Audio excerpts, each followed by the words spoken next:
Hey everyone, Zishan here with the Market Minute for January 2019. In this video, I wanted to do something a little bit differently. I want to compare January over the last 5 years. So we want to look at price trends, months of inventory, and sales versus listings over the last 5 Januaries. So if we start looking at the sales numbers, we can see that in 2015, we had about 4,300 sales. The market started to pick up through 2016. We were up to 4,700 sales, and the market really was on fire in 2017, and we spiked up to 5,200 sales.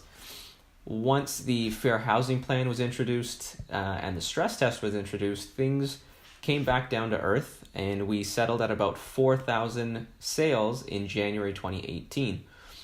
What's good to note is that in January 2019, we had roughly the same amount of sales, so about 4,000 sales.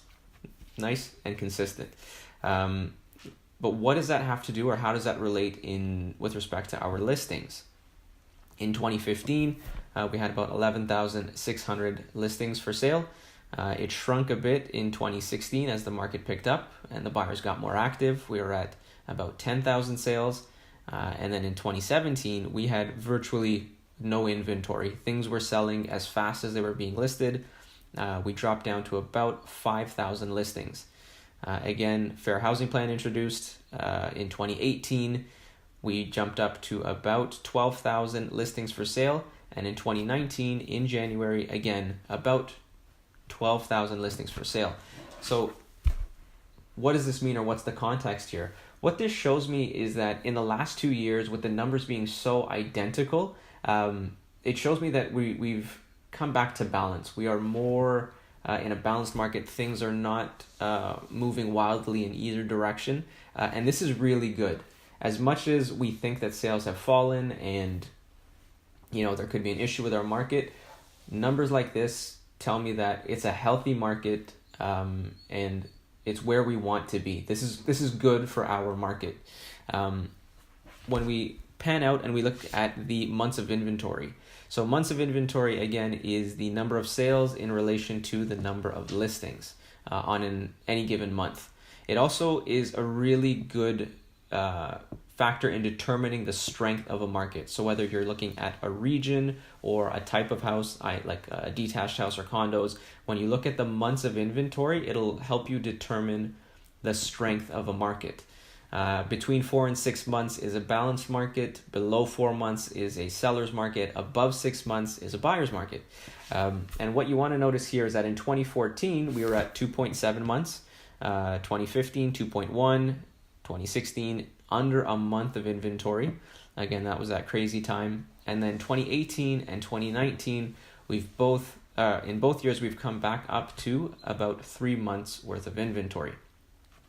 Again, I like seeing the fact that 2018 and 2019 are running very similar to each other. Again, it just points out to being more stable. But what does it mean with respect to what's going to happen in 2019? 3 months of inventory overall we know is a tighter market conditions. So I would think overall prices will start to trend up slightly. I don't think there's going to be any big price swings or spikes or anything like that, but I do think we'll either stay pretty flat or things might move up a little bit. Again, it's just a prediction. Nobody knows for sure, but just looking at 3 months of inventory, I can tell you that things on the whole are a tighter market, which means things should trend upward. Even if it's slightly, they should move up a little bit. I want to move on to prices next. Again, we're looking at the month of January over the last 5 years. In 2015, we were at 552,000 for the average sale. 2016 was 631,000. 2017, we peaked at about 770,000. And then in 2018, we came back down to 736. And what's interesting to note here is we're up to 748 for 2019. So again, we've just moved up slightly. It's about 1% or 1.5% moving upwards year over year.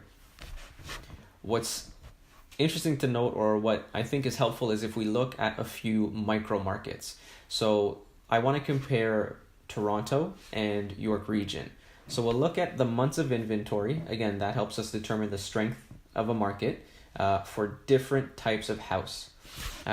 So on the detached segment, we see that Toronto's got about 4 months worth of inventory, whereas York Region has 7.1 months of inventory. Now, to me, that says that detached homes in York Region, it's a little bit of a softer market. You've probably got more supply than there is demand, and there should be some downward pressure on detached homes in York Region. Semi-detached homes in Toronto, 1.9 months of inventory. Semi-detached homes in York Region, about 4 months of inventory. They're not too far off from each other. Again, being under 4 months, we're probably still a little tighter, even in York Region for semis. And that might just speak to the fact that there's fewer semis available for sale. Townhomes in the city in Toronto, 1.7 months of inventory. Townhomes in York Region, about 4 months of inventory. So again, tighter in Toronto, but more balanced in York Region. So look for prices to sort of remain flat in the townhome segment in York Region, at least. In Toronto, they'll probably trend upward. Condos in Toronto, 2.1 months of inventory. In York Region, 3 months of inventory. So given that they're both under 4 months, we know that prices will likely trend upward over the course of 2019 if these numbers stay the way they are, because 2 months and 3 months of inventory is still pretty tight. And the reason for that is because condos are still the easiest or the most affordable type of home right now. More people can afford them, more people are jumping into them, and with rents going the way they are, they've gone up significantly. It's just a good alternate or a good first option for first-time home buyers. So it's the easiest market to get into, which tells us, or which is obvious when we look at the months of inventory at 2 and 3 months. There's more demand for these types of homes. So again, just to recap, things have stabilized in our market. You'll still see some soft patches if you're looking for detached homes in York Region. Look for prices in Toronto to escalate or start to move up. In York Region, I think they will start to come up a bit for the condos and maybe townhomes, but detached homes in York Region, there's probably still some room where they may come down depending on the pocket that you're looking in. I hope this is helpful for you. As always, thank you so much for watching, especially if you've watched all the way until the end. If you have any questions, please feel free to send me a message or comment below. I look forward to hearing from you. All the best and have a wonderful day. Thank you.